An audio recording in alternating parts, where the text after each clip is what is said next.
When is a minor piece versus pawn endgame a draw? Have you ever wondered what happens in chess when one player has a minor piece like a knight or bishop, and the other has just a single pawn?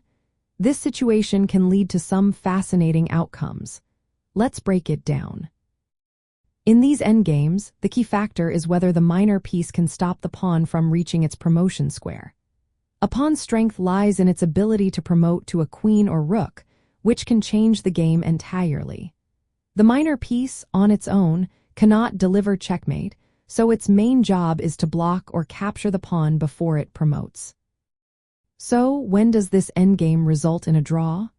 If the minor piece can control the promotion square or the path of the pawn, it can effectively prevent the pawn from advancing. This often happens when the minor piece can maintain a blockade. If the pawn cannot safely advance without being captured, the position is generally a draw.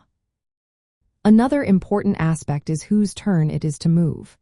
If the side with the minor piece moves first and can establish a blockade, the game tends to end in a draw.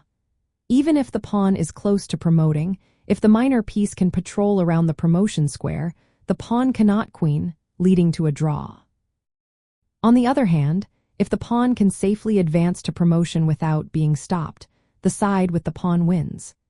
This usually occurs when the pawn is well supported by its king or is too far advanced for the minor piece to control the promotion square. If it is the pawn's turn to move and it can promote immediately or force the minor piece away, the pawn side wins.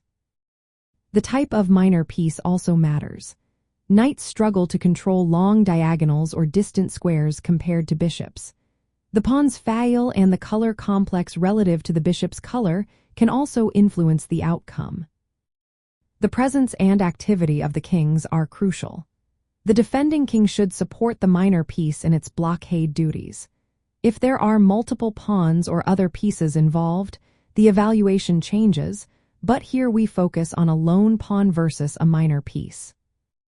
In practical terms, when defending with a minor piece against a pawn, position the piece to attack or block the pawn's promotion path.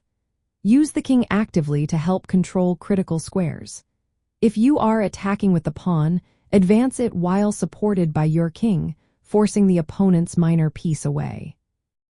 Knowing key theoretical positions can help you decide whether to push the pawn or hold back.